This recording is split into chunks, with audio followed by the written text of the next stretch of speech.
Minasan, konnichiwa. Balik lagi di channel Mimin. Apa kabarnya kalian semua? Semoga kabarnya baik-baik saja. Di video kali ini Mimin bakalan bacain alur cerita anime yang berjudul Isekai Meikyu The Harem wo. Anime ini rilis tahun 2022. Seperti apa alur ceritanya? Langsung saja ke video intinya. Audio Jungle. Film diawali dengan anak yang tiba-tiba masuk ke dalam sebuah game yang baru aja ia mainkan. Dia terdampar di kandang kuda gitu dan langsung dapat kemampuan pengamatan. Dia masih sehat-sehat aja, cuma dia kagak pakai alas kaki. Nah, di sana dia menemukan sandal yang langsung ia pakai. Secara tiba-tiba statusnya kini menjadi pencuri gitu. Terus juga dia mencari alat-alat yang lainnya di bawah jerami yang dia tiduri tadi. Di situ terdapat sebuah pedang yang sangat OP. Dia masih beranggapan kalau dia lagi main game VR. Pas mau berpetualang, di luar hanya sebuah desa yang sangat damai. Tapi dia tetap harus hati-hati. Nah, di situ Michio melihat ada segerombolan bandit yang bakalan menyerang penduduk desa yang ada di sana. Dugaan dia benar.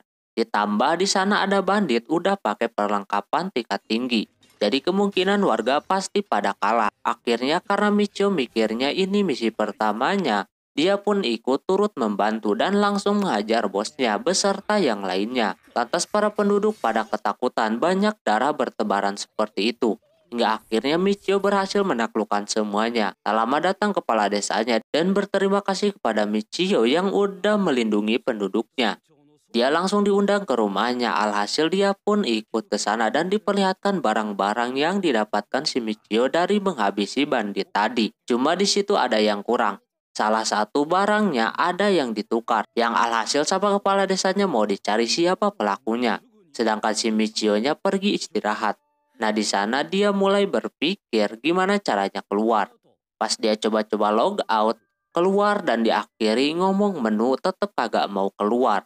Sehingga dia sadar kalau dia benar-benar masuk ke dunia game, yang mana ini udah jadi kehidupan nyatanya.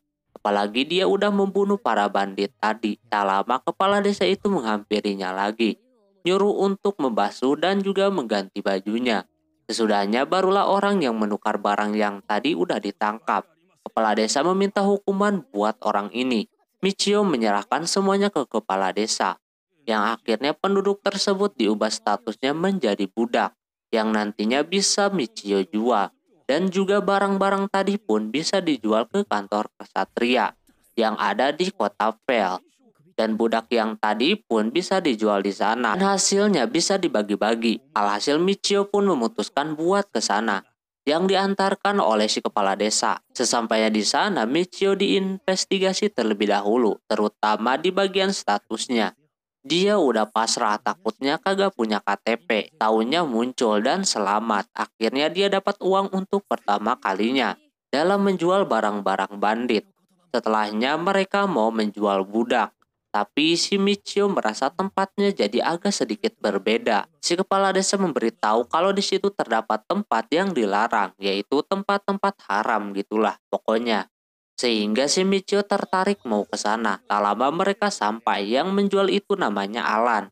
Katanya banyak banget akhir-akhir ini yang ngejual budak.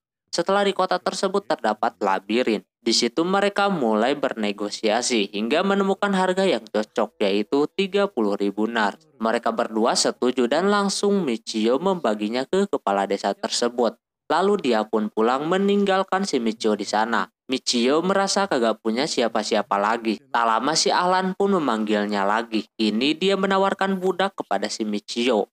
Akhirnya dia masuk lagi dah. Tepatnya tiba-tiba aja jadi berubah gitu. Terus Alan menawarkan budak yang sangat bagus buat si Michio. Seorang wanita tentunya. Terus wanita tersebut datang memberi teh kepada si Michio yang membuatnya langsung tertarik sama bentuk badannya yang begitu. Lantas si Alan pun udah langsung tahu tatapan si Michio yang tertarik sama budak tersebut. Apalagi itu cewek sangat menggoda iman si Michio. Terus si Alan mencoba memberikan spek cewek tersebut.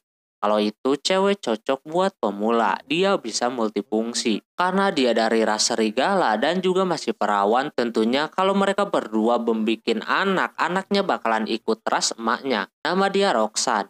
Dikala jadi budak, dia bakalan nurut terus sama tuannya, gak bakalan macam-macam. Michio berpikir keras buat itu. Dia kagak mau kalau si Roxanne diambil orang. Yang akhirnya dia minat dan dikasih harga 600.000 nar. Lantas itu mahal banget, tapi dia dikasih diskon jadi 422 nar. Sayangnya harga tersebut masih mahal. Nah, Alan cari alternatif dengan menunggu si Michio selama 5 hari. Sebelum ia pulang, dia pun diperlihatkan si Roxanne dulu kalau dia ada yang minat. Alan bakalan tunggu dalam jangka waktu 5 hari. Si Michio bertekad untuk mendapatkan lontai tersebut. Setelah itu diceritakan jikalau mereka membeli si Roxanne. Si Michio pergi kembali ke desa setelah 10 tahun. Para budaknya merasa aneh kenapa si Michio main ke tempat yang biasa ini. Michio memberitahu kalau dia pernah ke situ sekali. Lalu dia ke tempat kandang kuda yang pertama kali dia dihidupkan. Terus juga dia menemukan seorang bocil bernama Mio yang lagi nanam sesuatu. Michio keinget kalau itu bisa aja anak yang dia buat bersama cewek desa. Alhasil dia menghampiri bocil tersebut dan menanyakan tentang orang tuanya. Bocil itu nganggep bapaknya telah meninggoy, padahal bapaknya si Michio. Terus Michio memberikan pedang kepadanya untuk melindungi keluarganya dia. Si bocil pun dengan senang hati menerimanya, lalu mendatangi ibunya yang ada di sana. Sesudahnya mereka pun pulang menggunakan ruang dimensi. Kembali lagi ke Michio yang sekarang lagi hitung-hitungan duit buat beli si Roxanne. Dia dapat saran dari si Alan buat mencari uangnya di labirin karena di sana barang-barang dari monsternya bisa dia jual. Dan juga ada cara kedua yaitu memburu buronan. Ini yang paling mahal harganya. Cuma resikonya juga tinggi dan juga jarang ada buronan yang berharga tinggi. Jadinya walaupun membutuhkan waktu yang lama demi keamanan juga, dia memutuskan buat ke dungeon aja. Sebelum itu Michio membeli pedang cadangan dan juga barang yang lainnya. Takutnya pedang OP tersebut banyak orang yang mengincarnya. Alhasil dia belilah ke tempat senjata. Sesudahnya dia langsung ke sana. Di sana udah ada yang main partian gitu. Si Michio masih ragu-ragu buat masuk labirin hingga akhirnya dia memberanikan diri buat masuk. Pas di dalam tiba-tiba Michio mendapatkan status sebagai penjelajah. Dan dia juga dapat manfaat mempunyai status tersebut, yaitu membuka portal dan juga menyimpan barang. Dia pun mencoba membuka portal khusus untuk di dungeon. Jadi kagak bisa buat keluar labirin tersebut. Karena dia keseringan pakai, si Michio jadi mageran seperti itu. Tak lama di depannya terdapat monster. Nah, dia mencoba kekuatan lain yaitu slow motion. Tapi lagi-lagi dia jadi bingung pakai kekuatan tersebut buat apaan. Sehingga dia baru merasakan semisal dia memakai kekuatan mana dia bakalan habis. Caranya biar bisa kembali, dia harus melawan monsternya tanpa kekuatan. Setelah melawan beberapa, si Michio pun pulang, lalu menjual barang yang dia dapatkan. Yang hasilnya tidaklah seberapa. Dia hitung-hitung lagi butuh waktu yang lama biar bisa mendapatkan uang 400.000. Hingga akhirnya dia bangun subuh-subuh dan langsung membuka portalnya ke labirin. Tapi balasannya dia jadi malas lagi. Michio auto langsung cari monster biar mananya kembali lagi. Setelah sangsing sana sini dia pun kecapean. Ketika dia lagi senderan tiba-tiba temboknya terbuka. Dikira itu tempat rahasia karena dia melihat cahaya di tempat tersebut. Pas dia masuk ternyata itu sarangnya para monster. Michio kagak bisa balik lagi kecuali harus melawan semuanya. Alhasil mau nggak mau dia pun melakukannya. Ya walaupun emang sedikit menyulitkan, terpaksa dia mencoba memakai skillnya. Tapi tetap masih ada aja yang menyerangnya dari belakang. Hingga akhirnya dia berpikir kalau ini emang dunia nyata buatnya. Dia harusnya berani mati untuk melawan para monster tersebut. Michio pun mendapatkan angel yang bagus supaya kagak ada yang nyerang dari belakang. Pada saat itu Michio auto marah lalu menghabiskan monster-monster pohon tersebut dengan pedang OP-nya itu. Sesudahnya dia pun keluar dari sana. Kalau bukan karena pedang Durandal tersebut, mungkin dia kagak bakalan selamat. Setelah itu dia pun pulang. Di tengah perjalanan ada orang-orang yang lagi berkerumun di sana. Ternyata terdapat bandit yang meninggal. Warga beranggapan kalau orang tersebut asalnya dari kota Vel. Mungkin dia mencuri di desa-desa terdekat. Jadilah buronan yang diburu para bandit. Atau bisa juga sama kesatria. Sebagai hadiah udah membunuh, mereka suka mengambil tangan kirinya sebagai bukti. Mungkin entahlah itu.